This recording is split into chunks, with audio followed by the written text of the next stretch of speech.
Magandang araw! Siyempre magandang buhay. Isang pinagpalang umaga na naman para sa ating lahat. Today is the day that the Lord has made. Kaya naman palagi tayong magpasalamat sa itaas.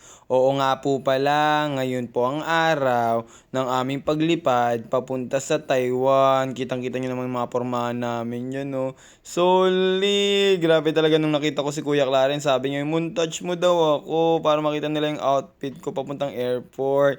Tapos bigla-bigla, oh, grabe talaga may kasama pang ubo patapos na lang yung video. Tapos bigla na palang dumating dyan si Kuya Jaraw at nag-aaya ng pumunta sa sakayan ng bus para papunta sa airport. O nga po pala, ang flight namin madaling araw. Kaya dapat gabi pa lang nasa airport na kami. Kaya ayan, dali-dali na kami naglakad dyan. At sumakay sa bus kasi naghihintay na nga po palang iba naming kasama. Kaya ayun na nga, pagdating namin dun sa may pick up point, sumakay kami agad ng bus. At ayun na nga, syempre, pagkasakay namin, pupunta na kami sa airport. Kitang-kita nyo naman anong oras na dito sa Manila pero traffic pa rin. Dito lang yata sa may Skyway walang traffic. Kaya yun na nga, grabe talaga, oh. Pagdating namin sa may Skyway, nakarating kami agad dito sa may NAIA Terminal 1. Kitang-kita nyo naman sa video. Tapos ayun na nga, pagdating namin dito, hindi pa namin mabuksan yung pinto dyan. Solid! Si Kuya Driver lang talaga yung may nakakaalam kung paano buksan yan. Kailangan pala may puwersa na malakas. Kaya ayun, salamat nga po pala kay Kuya Driver. Grabe, ang bait-bait mo po. Mabuhay ka po, Kuya. God bless you, syempre. At ayun na nga, pagkabukas niya ng pinto dyan, bumaba na kami. At syempre, papakita ko sa inyo ang itsura ng airport dito sa Pilipinas. Solid. Kaya ayun na nga, pagkababa, syempre dapat kunin natin yung mga maleta natin. Kaya ayun, kukunin na nga po pala namin yung maleta namin dyan. Oh, grabe talaga yung NAIA dito sa Pilipinas. Solid. At ayun na nga, syempre, naibaba na nga po pala namin yung mga maleta namin dyan. At ayun, naghintayan muna kami at sabay-sabay kaming papasok sa airport. Grabe, 10 PM pa lang nandito na kami sa airport. Ay, hindi pala, 10:30 nga po pala nandito kami sa airport. Tapos pagbungad mo sa airport, oh, grabe talaga outfit ni Kuya Vargas. Yan, oh, parang gang gang, gang gang. Yo, solid. Grabe yung mga pan-TikTok, yung mga damitan niya. Tapos ayun, no, pagkapasok namin, nakita na rin namin yung mga flight attendant tsaka mga piloto dyan, no. Iniisip ko nga, siguro kung tinuloy ko yung pangarap ko na pagpipiloto, siguro, ang taas ko nang magpalipad ng eroplano ngayon. Tapos tinanong ko nga si Sir John John dyan, sabi ko, Sir, ano pangarap mo sa buhay? Tapos ayun, sinagot naman ako, pangarap ko maging piloto para makapag-drive ako ng mabilis na eroplano. Tapos tinanong ko rin dyan si Kuya Rak, sabi ko, anong pangarap mo sa buhay? Maging passenger para relax lang ako kapag lilipad papunta sa ibang bansa. Solid, grabe talaga yung mga mindset ni Kuya Rak, pang malakasan. At ayun na nga, after ng mga 2 hours, 3 hours na paghihintay, at ayan, mag-check-in na kami. Tapos ayun, bibigyan na kami ng sticker ni ate. Dikit daw namin sa damit namin at dikit din namin sa mga maleta namin. At ayun ang mga kasama ko, grabe, bagong-bago pa yung sombrero ni Kuya Vladi dyan. Grabe talaga, sabi niya, sinulat niya daw yung pangalan niya dan. Kim Bokyo daw yung pangalan niya, solid. At ayun na nga, medyo nilalamig na ako dyan kasi madaling araw na. Pero yung lamig dyan, hindi sobrang lamig, yung saktong lamig lang ng aircon. Kaya sinuot ko na yung mahiwaga naming jacket, oh. Kita nyo naman, shoutout kay Ate Lisa, siya nga po pala yung gumagawa ng mga uniform namin. At ayun na nga, may ano kami, special line yata to para sa mga athlete. Ito, grabe talaga, sabi ko kay Kuya Rock dyan, videoan mo ko kasi malapit na ako.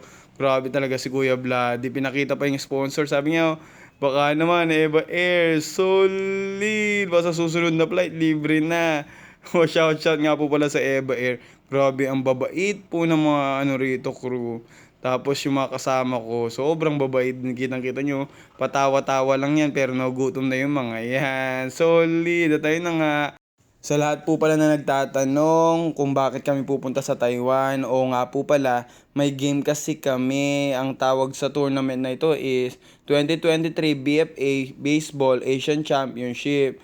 Lahat po ng mga nag-champion sa East Asia Cup, West Asia Cup at iba pa ay maglalaban-laban para syempre, kaya tinawag pong championship. Solid, 'di ba? Kaya yun na nga, by the way, ang first game nga po pala namin is December 4. Pero kailangan namin pumunta ng maaga sa Taiwan para makapag-prepare pa at makapag-training kahit isang araw lang. O nga po pala, ang first game po pala namin is Thailand. Tapos after po ng Thailand, Pakistan. Tapos after po ng Pakistan, Japan. Ayun nga po pala yung first round namin. Depende po sa standing namin kung mapupunta po kami sa second round. Syempre, at ayun na nga, kitang-kita nyo yung mga kasama ko dyan, no?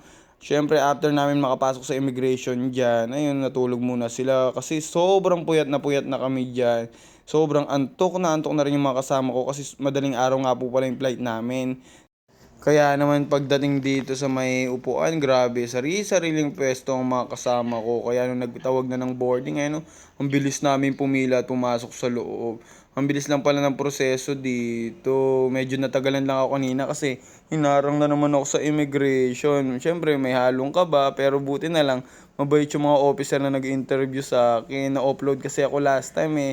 Kaya sobrang dami ng tanong nila sa akin. Pero siyempre, dahil nakapasok na tayo, okay na, inayos na din nila yung record ko sa upload. Kaya maraming salamat sa mabait na crew ng immigration, mabuhay po kayo hanggang gusto nyo.